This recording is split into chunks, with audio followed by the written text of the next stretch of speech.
Ya, kita lanjutkan. Yang ke-10 adalah develop, ya, bangun proses implementasi yang efektif, ya. Harus dibikin alur bisnisnya, ya. Bisnis maksudnya alur pencapaian tujuannya dari planning ini turun kemana itu harus tergambar bisnis prosesnya, alurnya, sehingga bisa mencapai tujuan. Yang ke-11 adalah monitor dan update plan, ya, rencanaan secara reguler. Jadi kita tidak boleh kalau sudah jadi Renstra udah aman gitu ya, tidak seperti itu, tapi harus ditengok-tengok lagi. Misalkan Renstra itu misalkan untuk 25 tahun ke depan, maka per 5 tahun harus direview, barangkali ada perubahan-perubahan, atau tiap tahun juga boleh, tapi sifatnya yang minor-minor, ya, levelnya. Oke, berikutnya tadi saya sebut ketika melakukan penyusunan Renstra, ada clarify vision, mission, and value, ya. Nah, bagaimana cara menjelaskan kalau kita belum punya visi misi yang clear? Nah, kita bisa lakukan itu dengan cara seperti ini. Ada tujuh indikasi bahwa suatu visi itu sangat inspiratif. Yang pertama, ya, fokus on a better future. Jadi fokuslah pada masa depan yang lebih baik, ya. Yang kedua, encourage hopes, dreams, and noble ambition. Harus mendorong harapan, mimpi, dan ambisi-ambisi. Jadi bahasa visi itu memang bahasa yang superlatif, ya, sangat excellent, outstanding, ya. Kita akan menjadi lembaga yang paling paling penting di ranah pelayanan terhadap anak, misalkan gitu, ya. Jadi di situ juga ada harapan, ya. Jadi bahasa visi memang bahasa yang melangit, ya, ya. Tetapi betul-betul dihayati, sehingga memang kita mau mencapai itu, gitu, bukan sekedar melangit dan utopis, tapi kemudian kita tidak punya anak tangga untuk mencapai itu, ya. Nah, jadi ini betul-betul hopes, dreams, and noble ambitions. Yang ketiga, visi itu harus didasarkan oleh sejarah organisasi, ya, dan budaya, ya, sehingga bisa sejalan dengan nilai-nilai yang luhur dan umum, ya. Jadi pelajari nih tentang sejarah organisasi ini dulu tuh, founding fathers-nya membangunnya karena apa? Bisa misalkan karena ketertindasan sehingga bangkit, kemudian ada organisasi ini, atau berdasarkan kedermawanan foundernya, atau yang lain-lain. Yang keempat, clarify purpose and direction. Harus di-clearkan tujuan dan arahnya seperti apa. Yang kelima, harus disebut positive outcomes-nya, ya. Hasil positif yang mau dihasilkan itu seperti apa, itu harus ada disebut. Yang keenam, emphasize, ya, jelaskan keunikan organisasi dan kompetensi yang distintif, yang khas, ya. Kalau organisasi ini adalah serupa dengan organisasi yang lain, maka keunikannya apa? Harus ada. Yang ketujuh, harus mengkomunikasikan suatu antusiasme, lalu kesenangan, dan komitmen serta dedikasi, ya, dari lembaga itu.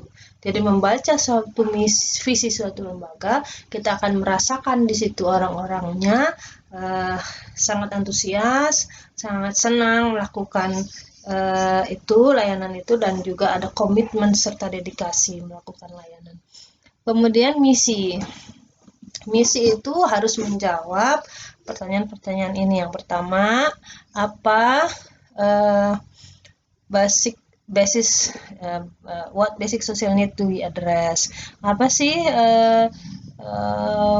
kebutuhan sosial dasar yang akan dihantarkan, ya. Ini akan menjawab pertanyaan kenapa kita sebagai lembaga ini ada, apa tujuan kita. Yang kedua, dalam suatu misi juga harus menjawab what do we do, apa yang kita lakukan. Artinya ini menjelaskan bagaimana cara, metode, ya, layanannya, bagaimana lembaga sampai dapat menyempurnakan tujuannya.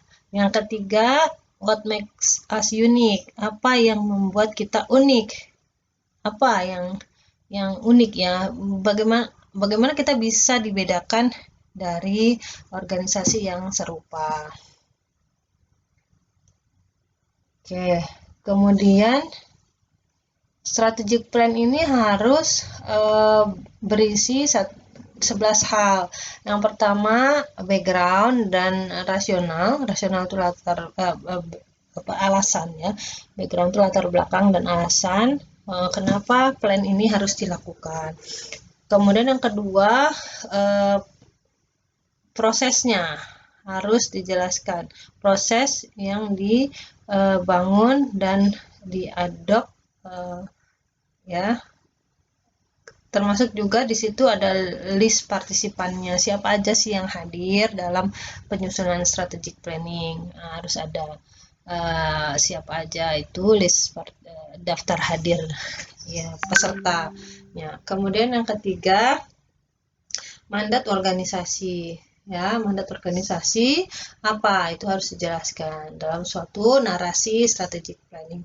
Yang keempat, stakeholder kunci dan kebutuhan serta perhatian mereka harus disebut. Stakeholder ini maunya apa? Stakeholder itu kalau di kampus ada dosen, mahasiswa, karyawan, alumni, pengguna alumni di luar sana, ya. Nah, itu mereka adalah stakeholdernya. Itu harus disebutkan. Nah, harus ada survei atau interview atau FGD yang dapat merangkum aspirasi dan kebutuhan mereka.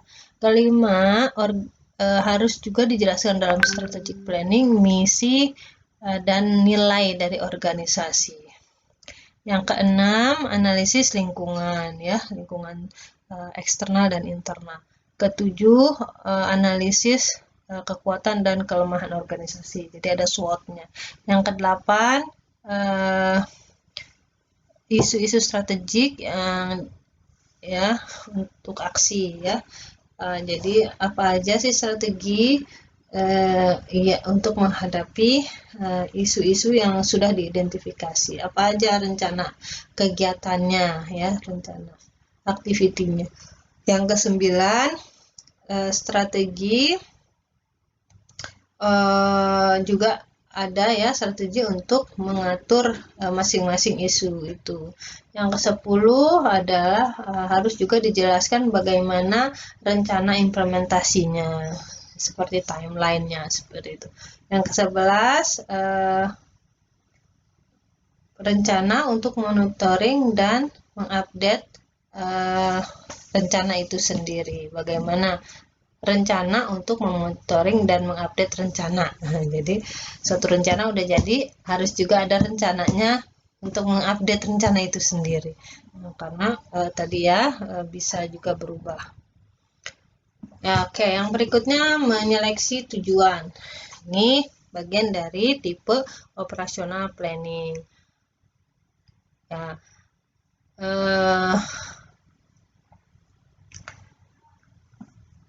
kalau strategic planning konsentrasinya pada organisasi secara keseluruhan, maka operational planning hanya fokus pada program-program individual dan project, ya.